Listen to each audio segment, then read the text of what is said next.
வணக்கம், நான் உங்கள் காப்பா. நாம் இன்று பார்க்க போகிற விஷயம் கூட்டுத் தொழில். கூட்டுத் தொழில் என்பது எதுக்காக நம்ம செலக்ட் பண்ணுறோம் அப்படின்னா, நம்மள்கிட்ட போதுமான முதலீடுகள் இல்லாமல் இருக்கும். நம்மளுடைய நண்பர் அந்த முதலீடு செய்வார். அந்த முதலீடு செய்யக்கூடிய நண்பருக்கு தொழில் சார்ந்த விஷயங்கள் தெரியாமல் இருக்கலாம். இது மாதிரி 2 பேர் சேர்ந்து செய்யலாம். இல்லை ஒரே துறையை சார்ந்த 2 வல்லுநர்கள் சேர்ந்து ஆளுக்கு பாதி பாதி அப்படின்னு போட்டு செய்கிறவங்க இருக்கிறாங்க. சிலருக்கு ஆள் பழக்கம் நிறைய இருக்கும். ஒரு சிலர்கிட்ட அந்த அனுபவம் இருக்கும். 2ஐயும் சேர்த்து பண்ணலாம் அப்படின்னு சொல்லிட்டு அந்த கூட்டுத் தொழில் செலக்ட் பண்ணுறதுக்கு நிறைய காரணங்கள் இருக்குது. அதுக்கு காரணம் என்னதான் இருந்தாலும் கூட்டுத் தொழில் அப்படிங்கிறது 2 பேருடைய ஒத்துழைப்போடு நடக்க வேண்டியது. கணவன் மனைவிக்குள்ளேயே நிறைய பிரச்சனைகள் இருக்கும்போது நண்பர்களுக்குள்ளே பார்ட்னருக்குள்ளே கண்டிப்பாக பிரச்சனை வரத்தான் செய்யும். ஆனால் இந்த பிரச்சனை எல்லாருக்கும் வருமானம் வராது. ஜாதக ரீதியாக சில அமைப்புகள் மட்டும்தான் அந்த பிரச்சனையை கொடுக்கும். நீங்கள் ஜாதக ரீதியாக சில அமைப்புகள் என்ன செய்யும் அப்படின்னா, கண்டிப்பாக பார்ட்னர்ஷிப்புக்குள்ளே கொண்டு போய் உங்களை ஏமாறவும் வைக்கும்.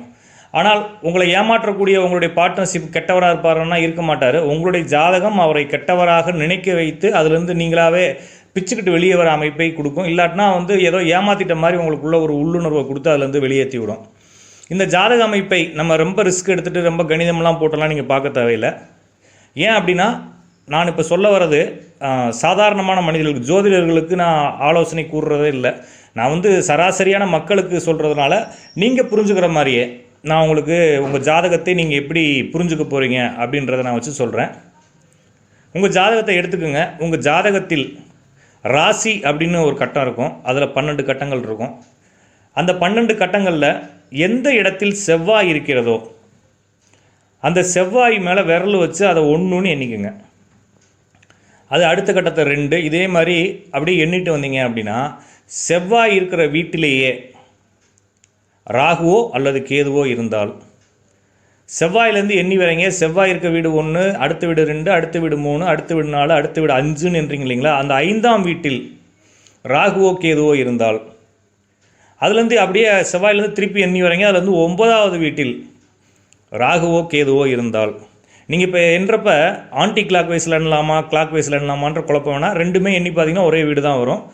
அப்படி எண்ணுறப்ப செவ்வாயிலிருந்து 1, 5, 9 இந்த 3 வீடுகளில் ஏதாச்சும் ஒரு வீட்டில் ராகுவோ கேதுவோ இருந்தால், நீங்கள் மேக்சிமம் பார்ட்னர்ஷிப் தொழில் செய்கிறத தவிர்த்துடுறது நல்லது. அப்படி செய்கிறதா இருந்தால் ரொம்ப யோசித்து ரொம்ப நிதானமாக, நாளைக்கு பிரச்சனை வந்தால் என்னென்னலாம் நடக்கும் அதெல்லாம் நிதானித்து ஒரு யூகம் பண்ணிக்கிட்டு அதை முன்கூட்டியே பேசி தீர்மானம் செய்து கொண்டு நீங்கள் தொழிலில் இறங்குறது நல்லது. அப்புறம் நிறைய ஜாதகர்கள் கேட்குறாங்க, மகனுக்கு சொந்த தொழில் செய்ய விடலாமா வேலைக்கு அனுப்பலாமா அப்படின்னு. ஜாதக ரீதியாக சொந்த தொழில் வேலை அப்படின்ற பிரிவினைகள் எதுவுமே கிடையாது.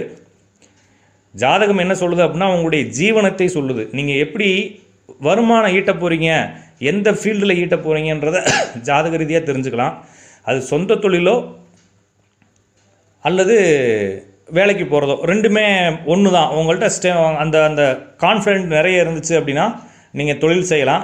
கொஞ்சம் முதலீடுகளும் உங்கள்கிட்ட இருக்கிற அந்த தன்னம்பிக்கையும் கொஞ்சம் கம்மியாக இருந்துச்சுன்னா வேலைக்கு போய்ட்டு திருப்பி நீங்கள் சொந்த தொழில் பண்ணலாம். எல்லாருனாலையும் சொந்த தொழில் பண்ணிட முடியும். உங்களுக்கு ஊக்கமும் உறுதுணையும் யாராச்சும் வச்சுக்கிட்டு பண்ணால் சந்தோஷமாக இருக்கும். யாராச்சும் சொல்கிறாங்க எனக்கு சொந்த தொழிலே வராது அப்படின்னு சொன்னால், நீங்கள் அவங்கள நம்பாமல் நீங்கள் வேறு ஒரு நபரை பார்க்கலாம். ஏன் அப்படின்னா, அவங்க உங்களை டீப்ரமோட்டிவ் பண்ணுறாங்க. எல்லா ஜாதகங்களும் சொந்த தொழில் பண்ண முடியும். ஆனால் சொந்த தொழில் பண்ணாலும் இந்த கூட்டு தொழில்கள் யாரை ஏமாற்றி விடும், யாருக்கு கை கொடுக்கும் அப்படின்னு நீங்கள் பார்க்குறதுக்கு உங்கள் ஜாதகத்தில் நான் சொன்ன மாதிரி செவ்வாயிலிருந்து 1, 5, 9 இந்த வீடுகளில் ராகுவோ கேதுவோ இல்லாமல் இருந்தால் நீங்கள் பார்ட்னர்ஷிப் தொழில் பண்ணலாம்.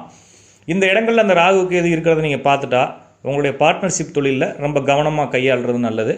நன்றி, வணக்கம். நம்ம தொடர்ந்து நிறைய வீடியோக்கள் மூலியமாக உங்களோட பேசுகிறேன்.